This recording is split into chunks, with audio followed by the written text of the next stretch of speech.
सुप्रभात बच्चों। हिंदी कक्षा 8 व्याकरण का पाठ 3 शब्द विचार मैंने आपको पहले ही पढ़ाना शुरू कर दिया। 2 भाग में मैंने पढ़ाया था, भाग 1 और भाग 2। अब मैं आज आपको पढ़ाऊंगी शब्द विचार का भाग 3। तो मैंने शब्दों का वर्गीकरण 5 भागों में किया था। तो पहला स्रोत या इतिहास के आधार पर आपको समझा दिया था, दूसरा रचना के आधार पर आपको समझा दिया था, तीसरा प्रयोग के आधार पर आपको समझा दिया था और चौथा व्याकरणिक प्रक्रिया के आधार पर। अब मैंने 5वां रह गया था, तो मैं आज आपको 5वां भाग समझाऊंगी, अर्थ के आधार पर शब्द का वर्गीकरण। ठीक है, अर्थ की दृष्टि से शब्दों के 8 रूप होते हैं, वो आज मैं आपको समझाऊंगी। तो पहला हमारा हुआ शब्द अर्थ के आधार पर पर्यायवाची या समानार्थक शब्द। जो तो आप इससे पहले वाली जो कक्षा है उनमें भी पढ़ते हुए आ रहे हो, तो पर्यायवाची तो आप जानते ही हो। तो सबसे पहले परिभाषा देखते हैं जरा। समान अर्थ बताने वाले शब्द पर्यायवाची शब्द कहलाते हैं, जो कि हमें किसी भी उसका शब्द का समान अर्थ बताए। तो जैसे कि उदाहरण देखते हैं हम, पवन। पवन को हम वायु भी कहते हैं और हवा भी कहते हैं और समीर भी कहते हैं। आपकी जो पुस्तक है उसमें दिए हुए हैं सारे पर्यायवाची, मैं आपको लिखने को दूंगी उन्हें। प्रकाश, ज्योति, प्रभा। माता, माता को अम्बा, जननी, माँ भी कहते हैं। वृक्ष, विटप, तरु। आकाश, गगन, अंबर। आंख के पर्यायवाची है नेत्र, नयन, लोचन, चक्षु। आभूषण का अलंकार, जेवर। हाथ का कर, हस्त। ठीक है, पर्यायवाची है। उसके बाद हमारा विलोम शब्द। विलोम शब्द अपोजिट इंग्लिश में जानते हो ना, उन्हें इसे विपरीतार्थक शब्द भी कहते हैं। तो परिभाषा देखते हैं जरा। जो शब्द एक दूसरे का उल्टा अर्थ प्रकट करते हैं वे विलोम शब्द कहलाते हैं। मीन्स अपोजिट, एक शब्द का उल्टा हो। जैसे कि उदाहरण के लिए रात, रात का क्या होगा उल्टा? दिन। अमृत का क्या होगा? विष। अंधकार का क्या होगा? प्रकाश। अल्पायु, दीर्घायु। अल्पायु में छोटी आयु वाला, दीर्घायु में लंबी आयु वाला। इच्छा, अनिच्छा। उत्कर्ष, अपकर्ष। आदि में शुरुआत, अंत में एंड होना, किसी भी चीज का अंत होना। उत्थान, उद्भव होना किसी भी चीज का। पतन मीन्स नाश हो जाना किसी भी चीज का। ये क्या हमारा हुआ? विलोम शब्द। अब तीसरा रूप है इसका श्रुति सम भिन्नार्थ शब्द। परिभाषा देखते हैं जरा हम। जो शब्द सुनने में एक जैसे लगते हैं परंतु भिन्न अर्थ देते हैं। सुनने में तो हमें लगे कि नहीं ये तो वैसा ही सेम शब्द है दोनों शब्द, लेकिन नहीं, अगर हम उनको ध्यान से पढ़ेंगे और समझेंगे तो दोनों का अर्थ अलग अलग होता है। तो वे शब्द क्या कहलाते हैं? श्रुति सम भिन्नार्थक शब्द। ठीक है, तो उदाहरण देखते हैं जरा हम। अनल मीन्स होता है आग। अनिल वायु। अन्न अनाज। अन्य दूसरा। अब मैंने बोला अनल, अनल आग को कहते हैं और अनिल वायु को कहते हैं। केवल मात्रा का अंतर है। अनल में मात्रा नहीं है, अनिल में मात्रा है, लेकिन दोनों के अर्थ अलग अलग है। लेकिन हमको सुनने में ऐसा लगेगा कभी कभी कि दोनों सेम है। ठीक है, तो ये क्या भिन्नार्थक जिनके की अर्थ भिन्न हो। अन्न, अन्न मीन्स अनाज और अन्य मीन्स दूसरा। और मीन्स होता है तरफ, और मीन्स होता है तथा। बहुत बार हम एग्जाम में भी लिखते हैं किसी भी चीज में और की जगह और लिख देते हैं, और की जगह और लिख देते हैं, तो केवल एक मात्रा से ही अर्थ बदल जाता है हमारा। तो इस बात का हमें हर जगह ध्यान रखना है। दिन, दिन को दिवस कहते हैं और दीन को गरीब कहते हैं। ये भी बहुत बच्चे गलती करते हैं, इसलिए इस बात का हमें ध्यान रखना है। दिन छोटी की मात्रा लग रही है और दीन बड़ी की मात्रा लग रही है। केवल मात्रा से ही अर्थ बदल गया, मात्रा के कारण ही शब्द का अर्थ बदल गया। दिन दिवस, दीन गरीब। समान बराबर, सम्मान आदर।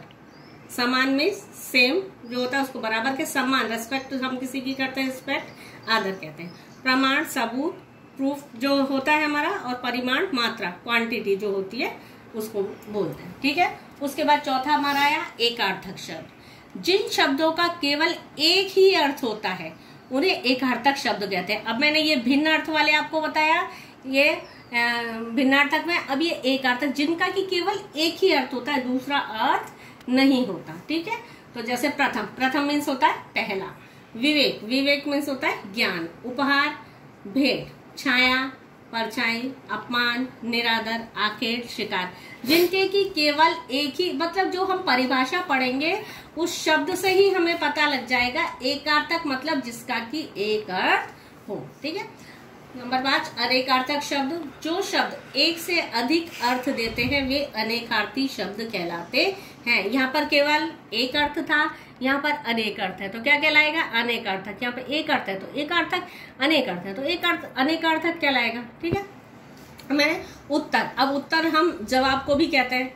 प्रश्न मैंने पूछा, प्रश्न मैंने बोला और आपको बोला कि इसका उत्तर दो, तो उत्तर आप जवाब देना, आप जवाब दोगे, मैं आपसे जवाब पूछ रही हूँ ना। तो और उत्तर एक दिशा भी होती है, दिशा होती है ना, पूरब पश्चिम उत्तर दक्षिण, तो एक दिशा का नाम भी है। घट, घड़ा को भी बोलते हैं, माटला जिसको बोलते हो तुम लोग, मटका। और मन, मन को भी बोलते हैं। भेद, रहस्य, प्रकार, प्रकार टाइप जो होते हैं हमारे उनको बोलते हैं। नव, नौ या फिर नया, नाइन को भी हम नव बोलते हैं और नया न्यू होता है उसको भी नव बोलते हैं। अज, शिव को भी बोलते हैं, बकरे को भी अज बोलते हैं। मधु, शहद या अमृत, दोनों को मधु, शहद को मधु बोलते हैं, अमृत को भी मधु बोलते हैं। ठीक है। वाक्यांश के लिए एक शब्द, इसको हम अनेक शब्दों के लिए एक शब्द भी बोलते हैं। या तो वाक्यांश के लिए एक शब्द कह लो या अनेक शब्दों के लिए एक शब्द कह लो, दोनों में कोई भी अंतर नहीं है।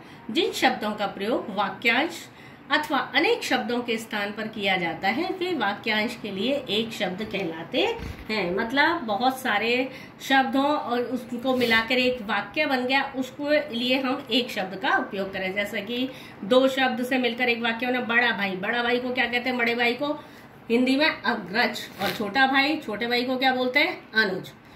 जो साथ पढ़ता हो उसको क्या कहते हैं? सहपाठी। क्या कहते हैं? क्लासमेट बोलते हैं ना इंग्लिश में, तो हिंदी में क्या बोलेंगे उसको? सहपाठी, जो कि हमारे साथ पढ़ता हो।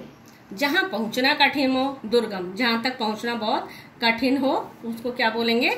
दुर्गम। जिसे भुलाया ना जा सके, अविस्मरणीय, कोई भी घटना हमें याद रह जाती है जैसे कि हम लाइफ टाइम भूल नहीं पाते, ऐसी कोई भी घटना हो, कोई भी याद हो, उसको क्या बोलते हैं? अविस्मरणीय, जिसे कि हम कभी भी भूल न सके। ये क्या हुआ हमारा? वाक्यांश के लिए एक शब्द। हमने एक वाक्य दे दिया और उसका अर्थ एक शब्द में हमने पूछा। ठीक।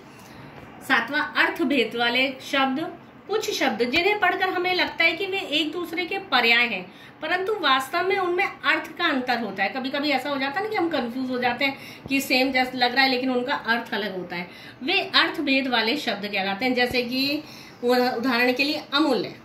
अमूल्य का अर्थ जिसके मूल्य का मूल्यांकन न किया जा सके। जैसे कि हमारी माँ का प्यार, हमारे पिताजी का प्यार, वो प्यार हमारे लिए क्या है? अमूल्य है, जिसकी की तुलना हम किसी से भी नहीं कर सकते।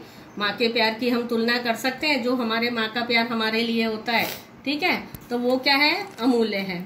और बहुमूल्य, वास्तविक मूल्य से अधिक। बहुमूल्य किसके लिए यूज किया जाता है? अधिकतर जो निर्जीव वस्तुएं होती है उनके लिए। जैसे कि उदाहरण के लिए यह नौलखा आहार बहुत बहुमूल्य है, बहुत कीमत वाला, जो जिसकी वास्तविक कीमत हो और ज्यादा कीमत बढ़ जाए उसको बोलेंगे बहुमूल्य, मतलब बहुत ज्यादा मूल्य वाला। और अमूल्य जिसका की मूल्यांकन नहीं, जिसके की कीमत का हम मूल्यांकन नहीं कर सकते। ठीक है। तो जो हमें सुनने में थोड़ा थोड़ा एक से लगेंगे लेकिन दोनों का अर्थ अलग होता है, वे शब्द क्या कहलाएंगे? अर्थ भेद वाले शब्द। अब उसके बाद 8वां है हमारा अवधारणात्मक शब्द। अवधारणात्मक शब्दों को हमने बांटा है दो भागों में। एक तो पहला पुनरुक्त शब्द और दूसरा हमारा आया अनुकरण मूलक शब्द। ठीक है। अब इनको दो भागों में बांटा, तो चलो पहले मैं आपको पुनरुक्त शब्द का बता देती हूँ। पुनरुक्त शब्द को में हमारा अवधारणात्मक में आया हमारा एक पुनरुक्त शब्द, दूसरा अपूर्ण पुनरुक्त और दूसरा प्रतिध्वनात्मक पुनरुक्त वाला। तो पहले पुनरुक्त शब्द, ये अवधारणात्मक के 3 भाग हैं, क, ख और ग। ठीक है। तो अवधारणात्मक में पुनरुक्त शब्द पे आते हैं। पहले हम जिन शब्दों की पहली इकाई की ही दूसरी इकाई के रूप में पुनरुक्ति होती है। पुनरुक्त शब्द मतलब दोबारा से मतलब पुनरावर्तन हो जाता है, जैसे एक ही शब्द को दोबारा लिखा जाए, वो क्या पुनरुक्त शब्द कहलाएगा। जैसे कि मैंने लिखा कभी कभी, अभी अभी, धीरे धीरे, सुबह सुबह, जाते जाते, आते आते, सोते सोते, पास पास, ये मैंने आपको उदाहरण दिए है ना। मतलब सेम एक ही शब्द दोबारा से आ जाए, वो क्या कहलाएगा? हमारा पुनरुक्त। जैसे कि हमें शब्द से ही स्पष्ट हो रहा है कि पुनरावृत्ति हो रही है शब्द की, ठीक है। उसके बाद ख वाला आया हमारा अपूर्ण पुनरुक्त। जिन शब्दों में दूसरी इकाई पहली इकाई से बना कोई रूप होता है, मतलब कुछ कुछ मिलता जुलता होता है, जैसे भूख भाग, तुमको भूख भाग लगी है क्या, मतलब उसका कोई अर्थ नहीं होता, लेकिन फिर भी साथ में शब्द को हम यूज कर देते हैं। भोला भाला, अब कहने को तो हम भोला भी कह सकते हैं, लेकिन भोला भाला हम कहते हैं तो दोनों का अर्थ अलग नहीं निकलता, लेकिन एक शब्द बन जाता है। सेम नहीं होता ये, लेकिन दोनों को मिलाकर एक शब्द बन जाता है। सीधा साधा, भीड़ भाड़, यहाँ इतनी भीड़ भाड़ क्यों हो रही है, हम ये भी कह सकते हैं यहाँ इतनी भीड़ क्यों हो रही है, लेकिन कभी कभी हम कहते हैं ना यहाँ बहुत भीड़ भाड़ हो रही है, लड़का बहुत सीधा साधा है, ऐसा बोलते हैं ना, तो ये क्या है? अपूर्ण पुनरुक्त कहलाते हैं। उसके बाद प्रतिध्वनात्मक पुनरुक्त। इन शब्दों में दूसरा शब्द पहले शब्द की प्रतिध्वनि होता है। प्रतिध्वनि मतलब उसी की लय में आवाज आती है, जैसे कि रोटी वोटी, रोटी शोटी, दूध वूध, खाना वाना। हम कभी कभी पूछते हैं तूने रोटी वोटी खाई या नहीं खाई, तो कोई स्पेशल विशेष अर्थ नहीं होता, लेकिन हम एक साथ कभी कभी हमारे जो मातृभाषा होती है उसके अकॉर्डिंग हम बोल देते हैं शब्दों को, रोटी वोटी, खाना वाना, नहाना वाना, दूध वूध, ऐसा, ठीक है। अनुकरणात्मक मूल्य शब्द वे शब्द जो मिलती हुई आवाजों के लिए प्रयोग में लाए जाते हैं। मिलती हुई गड़गड़ाहट, अब गड़गड़ाहट जैसे कि बादल गरजते हैं तो गड़गड़ाहट, बिजली चमकती है गड़गड़ाहट होती है, या फिर कभी कभी कोई स्पेशल आवाज भी निकाली जाती है तो उससे भी गड़गड़ाहट हो जाती है। खटाक, कुछ भी गिरा या आवाज आई, या फिर कोई ऊपर से कोई हमारी छत पे धम धम धम कर रहा है तो हमें धम धम आवाज आएगी, कोई कूद रहा है तो हमें धम धम आवाज आएगी, या फिर कोई गिरा, जोर से गिरा तो धम की आवाज आई। तो जो आवाजें आती है ये इस प्रकार की भिन भिनाहट, गड़गड़ाहट, धम धम धम, ये सब आवाजें, ये क्या? अनुकूरण मूलक शब्द कहलाते हैं। तो अब मैंने आपको ये 5 भाग पढ़ा दिए हैं शब्द के, और आज अर्थ के आधार पर जो 8 भागों में बांटा है वो भी उम्मीद करती हूँ कि आप ये सब अपनी नोटबुक में लिख रहे होंगे अच्छी और सुंदर हैंडराइटिंग में। तो अब आपको जो परिभाषाएं हैं वो यहाँ से अच्छे से लिख लेनी है। यहाँ मैंने कुछ शब्द लिखे हैं आपको उदाहरण के द्वारा समझाने के लिए, लेकिन आपकी जो टेक्स्ट बुक है उसमें पूरा सारे पर्यायवाची दिए हैं, विलोम शब्द, भिन्नार्थक शब्द, जो भी मैंने कराया है वो ज्यादा दिए हैं। यहाँ मैंने आपको समझाने के लिए थोड़े थोड़े लिखे हैं, तो वो आपको अपनी नोटबुक में सुंदर हैंडराइटिंग में लिखने हैं और कंप्लीट करने हैं। थोड़ा आपको इसमें से परिभाषाएं इसमें से लिखनी है, और सारा जो है वो ये सब जो मैंने शब्द लिखे हैं, कुछ शब्द इसमें है तो इसमें से लिख लेना, बाकी शब्द अपनी टेक्स्ट बुक में से अच्छी हैंडराइटिंग में लिखना और काम पूरा करना है। धन्यवाद।